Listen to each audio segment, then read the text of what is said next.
Hi, welcome to INU Paltz. This is Mark Boyland. Andy couldn't be here today because we're at the Poughkeepsie Galleria, and I'm getting him a present, so, you know, he can't be here, right? Of course. So we're going to continue like we normally do with all the shows and segments and stuff like that. So the first segment is on an interview with Dr. Chandler that Nathaniel did. So let's go to that right now. July 1st, 1980 must have been one of the happiest days of your life when you arrived on campus as president. How did you feel? Well, I think obviously elated, excited. I think if you come to New Paltz in the middle of the summer, then obviously you're just so struck by the beauty of the surroundings. Also just kind of a sense of coming on campus, relatively few students because it's midsummer, but getting familiar with the buildings, the physical environment, and starting to get to know people, getting to know the people with whom you're going to have to work, or in some cases people with whom you'll decide these are people who perhaps should not, in the best interest of the college, stay here. I think administration brings to a focus all the skills that you've acquired all your life long. I mean, for one thing, I never know in the morning. I'm likely to be dealing with an issue in the biology curriculum in the morning, with a concert series in the afternoon, with busted plumbing before the day is out. It really requires you to be a kind of Renaissance person, which is a fancy way of saying that you have to be a jack of all trades. I mean, you really have to know a little bit about everything, and not so much to solve the problems yourself, but to suggest ideas or test out the ideas that are given to you by people who are the real experts. It's very much a team job. I mean, I rely very heavily on what I call the college cabinet. And that's the 4 vice presidents for academic affairs, student affairs, administrative affairs, institutional advancement. There is no way that I can be an expert in each one of those fields. So I have to work with them, but I also have to rely on them very, very deeply. What things can she do to make herself more noticeable to the student body on campus? To the student body on campus. Attend more of the student activities, attend more of the Student Government Association meetings, and be more concerned with what our problems are and show a little bit of care and concern. Thank you very much. What steps can Dr. Chandler do to make herself more noticeable here on campus? Well, as a freshman, I don't think she knows many of the freshmen, and many freshmen don't know who she is, so I think she should go to more of the workshops and activities that they set up for freshmen. What things can she do to make herself more noticeable here on campus? Well, I wasn't exactly aware of who she was, so I guess that it might not be a bad idea if she were to be out and around the students more to make herself more visible, maybe to stop by Hasbrook during different meal times, or just to make herself more visible to the students. I'm surprised the freshmen say they don't know who I am, because I go to freshman orientation all summer long. I'm there with every single session where the new freshmen come in. I greet them at freshman convocation right at the start of the school year. So maybe what they're saying is not that they don't know who I am, but that they don't get that much chance to interact with me personally. And that is a problem, because there are still 8,500 students on campus, and there's still only one me. Things I do, which are ways that I try to get in touch with students, is by having monthly student teas, and we usually invite about 50 to 75 students to those teas. I've had meetings with the Student Senate, and I meet with them about 2 or 3 times a semester. I've invited, as a matter of fact, I invited them to my home for dinner. The Executive Committee of the Student Association and the Executive Committee of the Residence Hall Student Association, and a number of those students did accept the invitation. Go to a lot of things that students do, whether it's their musical performances, their shows in the gallery, or whatever. I certainly accept the suggestion that I can do more. And there have been years when we've done trips to the residence halls, or visitation to classes can only be by faculty invitation. I can't walk in on a faculty's class. Are you committed to SUNY New Paltz? I've been here for 12 years. If I wanted to move on, I've been offered at least 4 positions that I can think of in time. As a matter of fact, back in the mid-1980s, I was offered the presidency of a major Western university, and turned it down to stay at New Paltz, partly because the students at commencement essentially set up a chant asking me to stay. Okay, thanks for that story, Nathaniel. I'm sitting in front of the menorah here at the Poughkeepsie Galleria. I've been looking around for something for Andy. I can't find a thing. I was in Fredericks of Hollywood before. They had something really cute for him, but it was a little bit too expensive, and, well, we're really not that close. So what we're going to do is we're going to browse the other shops, maybe CVS or Affair or Lecter's over here. You know, he has a kitchen. I'm sure he needs something for it, right? And then we're going to go on and to the other shops, see if we can find him something. What the heck? So what we're going to do now is go on to the next story, which is with Trista Levy. It's on homosexual relationships. So let's go to Trista right now. I had been out to myself for almost a year and had decided that it was too crazy keeping two lives, the one at home and the one here. I came out about 7 years ago. It was here at New Paltz in my first year, and it was really tough. I lost a lot of friends through it. I felt alone. There was no one around to tell you what you're going through, what's happening to your life, and what you're feeling at this point in time. It's right and it's okay. I still am coming out. Every day we see couples walking down the street holding hands, but rarely are they of the same sex. Just because we don't see it doesn't mean it doesn't happen. 4 homosexual couples spoke with us about the experiences within their relationships. We began with how they met. I met him actually because somebody drank too much and somebody couldn't hold his head up. And I didn't even really know him, and I was like, I can't let him drive home, and I decided to drive home with him so that way he wouldn't die alone in the car crash. He walked me around the block. And while we're driving home, he liked oldies songs, you know, the golden oldies. And I like golden oldies. And it was this one song, It Doesn't Rain in Southern California. And he started singing it. And I don't know what happened, just something clicked. I just thought it was really cute. I don't know. He has a funny little voice. I love your voice. And since then, something happened. At first, I didn't want to admit it. I didn't want to be in love. But he got me. We met, well, first of all, I saw her on campus last semester, and I said, or last year. Well, she doesn't go to school here anymore. She used to go to school here last year. And I saw her, and I was like, oh, she's really cute. And then I was like, she's got to be gay. I was hoping and hoping and hoping. And I went to a Bi Gala meeting, and I saw her, and I was like, oh my God, good. All right, we have one obstacle down, and then I just walked around campus for 2 months going, I want to meet the cute girl, I want to meet the cute girl. And then after the concert we had last year with Living Color, I was on the security crew. And after that long night, we were leaving the building and going to go out for dinner, and she walked in with a friend of mine that I hadn't seen in like months. And all of a sudden I was like, oh, you want to go out to dinner with us? We're going to go to the diner, come on. And my friends dragged me along. Well, I dragged them along, and we got her in, we went separate cars, and I flipped out. My friends were like, that's the cute girl, that's the cute girl. My best friend turns around and says, that's Leslie, I've known her for 3 months. So then we went back over to her house the next night. Barely found the place. I was really lost. It was only a block from school, but I had some serious problems. Walked in the front door, walked upstairs, and I was like, hi. And from then on out, we just started going out. It's been smooth pretty much ever since. Something else we discussed was the fear of showing affection in public. The cause of this is gay bashing. I was attacked in New York City. It was about a year ago, and I was actually in a gay bar. Someone tried to pick me up. And this guy actually was looking to bring someone out to bash. What happened was I pushed the guy away, and hours later I came out of the bar, and he had about 15 friends with him. And basically it turned into a very ugly incident, which lasted until the next morning.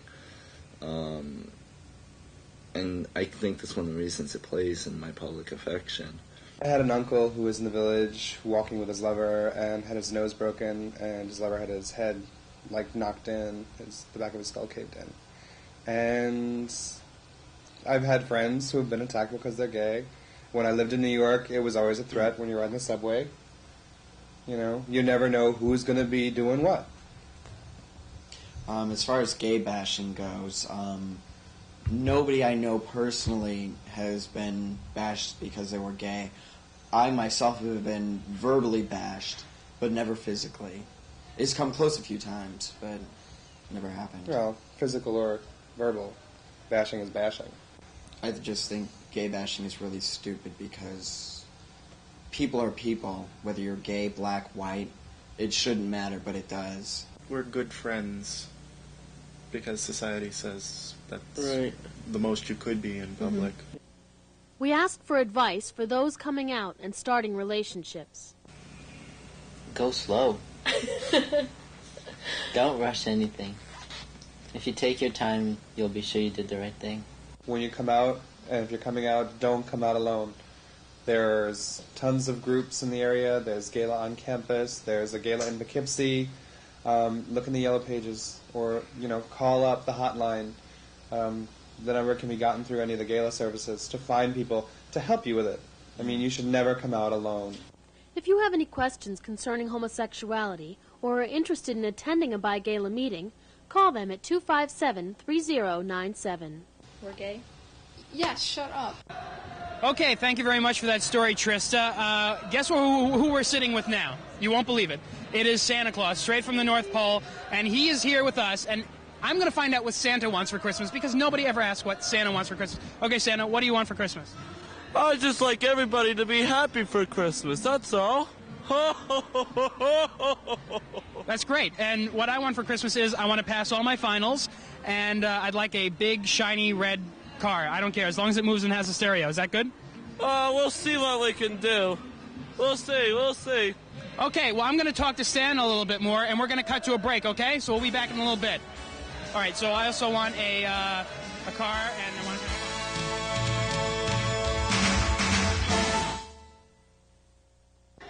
Okay, we're back, and I'm done talking with Santa. Okay, everything's done with him. Everything's cool. I'm getting everything because I bribed him. It's okay, though. It's all right. I can do that. And what we're going to do now, we're going to go to a story on options, which was done by the advanced video class. So let's go to that right now. College life, party life. You have to go to a bar to fit in. You have to drink to fit in. You have to do this. No, you have an option. Options is the Drug and Alcohol Research Center educating students about healthy choices. It is one of many of these organizations found on campuses across the nation. Robin Cohen is the coordinator of Options on the SUNY New Paltz campus. Students can use our resources in a lot of different ways. They can just come here as a place to hang out with other students who are doing programs and find out what's happening. They can get a lot of information if they're doing a research paper or a presentation for an academic course. We have public speaking students and nursing students and psychology students and sociology students come in, and we have a big resource area so that they can look at research that's been done in articles and newsletters that are available. When students see the research that we've done, which is equal to the national data, that there aren't that many students on campus that drink to excess. It's a very small, visible few, maybe 4%. But you have 39% of our students who, when asked in the last 2 weeks how often did you have a drink, they said no. And 54% said they had one drink or less in the last 2 weeks. It empowers students to say, hey, there are a lot of people around who aren't drinking to excess. There are a lot of people who are renting a video, making popcorn, hanging out with their friends. We just don't see them. How can we get together and create social events that meet the needs of the real majority of the population? College life may seem like one big party, and one may feel that he or she has to abuse his or her body just to fit in. But there are choices available, and Options will lead to the choice that is right for you. Okay, thank you for the options story. We're here with Wayne Herring, Director of Hospice in Ulster County, or Dutchess County? In both. In both, okay. Could you explain what hospice does and how we can help? Yes, hospice is a program for the care for the terminally ill. We provide full nursing services, all medical services necessary for a family who has a terminally ill member living in their home. And we're here at the Galleria today doing our annual Tree of Life. This is our 5th annual. And behind us is Bob Santero's Hot Shots and vocal power singers entertaining for us.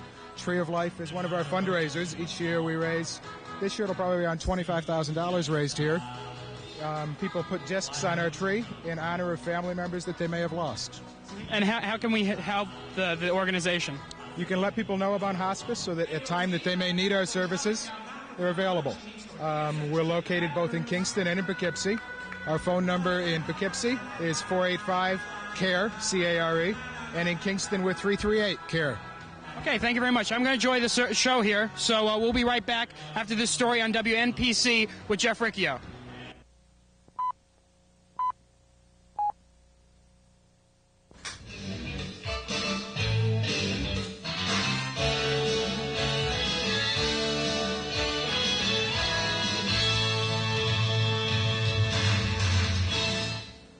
Excuse me, what are you doing? I'm editing. Who are you? Hi, I'm Jeff Riccio. Nice to meet you. Nice to meet From I Knew Paltz. Right, I Knew Paltz. You're doing the story about the shows on WNPC. Right. Right. Yeah, tell me a little bit about I Knew Paltz. I Knew Paltz, well, it's a monthly magazine show. We started a couple years ago in 1989. And it covers events in town and on campus and around the area. Oh, great. Who created the show? Well, I created it along with Marilyn and Joe Muccio, he graduated, and a bunch of other people. My friend Josh and I, Josh Beckerman, we'd stay up late at night talking, and we'd come up with really funny ideas. We always wanted to have a show. We were talking about it in like 1988 and 89. I don't know. What do you want to do? Maybe we can go gunk fishing. Yeah, right. Gunk fishing. Yeah. Well, maybe we can watch TV. Yeah, do that. TV. Wait a minute. Why don't we make our own TV show?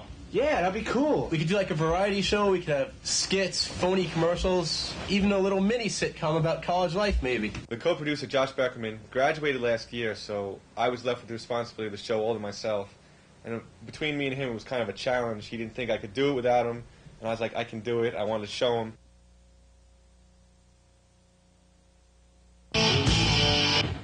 Isn't that one of those sugar candy things? Swizzle stick!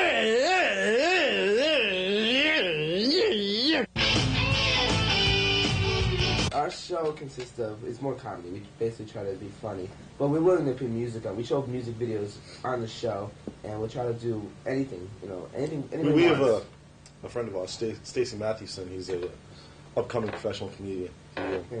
He's on the show often. Yeah, and we have one of our suite mates named Alex is a piano player. He's an excellent piano player, so when they put him on the show. So we try to do as much variety as possible. Instead of being like one-sided, we'll be like so diverse. It's going to be sick. So who comes up with the ideas? That's the funny part. They just happen. I don't know. It's like, they form. I'll give him an idea. He'll cut it down. We'll fight for about an hour, and we'll compromise on an idea. I come up with an idea, and we usually just stick with it because it's great. No way.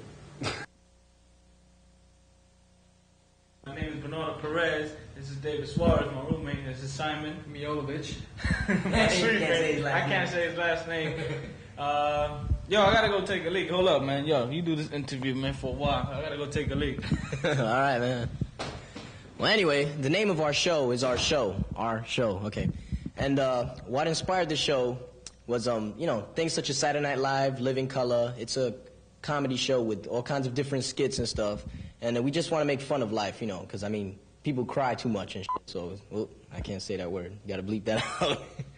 And people cry too much, so I'd rather laugh, And over here, my man Simon, he's like one of the main actors here. He kind of reminds me of the white guy on Living Color. He's always doing those crazy comedy skits. And a lot of things that inspired this show were like, just things that we saw in life, and we just try to make it positive from negative. And a lot of times, there's a lot of people out there that always try to put you down, and whenever you try to do something good, they're always going to criticize it. So what we do is we take that negative criticism and all those negative feelings, and we twist it around and just try to make it into something creative and constructive. In a nutshell, that's it, basically.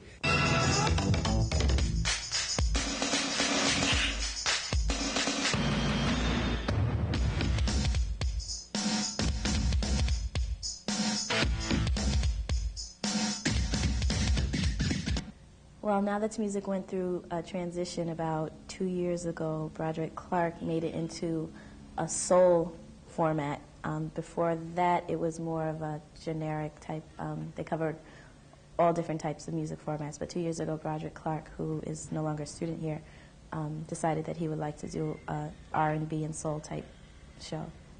At first, it obviously was doing well because we got a lot of recent videos. But even now that we're showing repeats and kind of old music, people are still watching because the way we do the show is we use students, and everybody likes to see themselves on TV. So that's probably the most successful part of the show. Okay, that was a great story, Jeff, on WNPC. Now, what's going to happen is next semester, the comedy shows are going to be combined into just one show, and the music video shows are going to be combined into one show as well. So look for those changes next semester on WNPC. Now, what I'm going to do right now, I'm going to make a wish. And my wish is that everybody has a safe and happy holiday. And what we're going to do right now, we're going to cut to a break right now, and we'll be back right after this.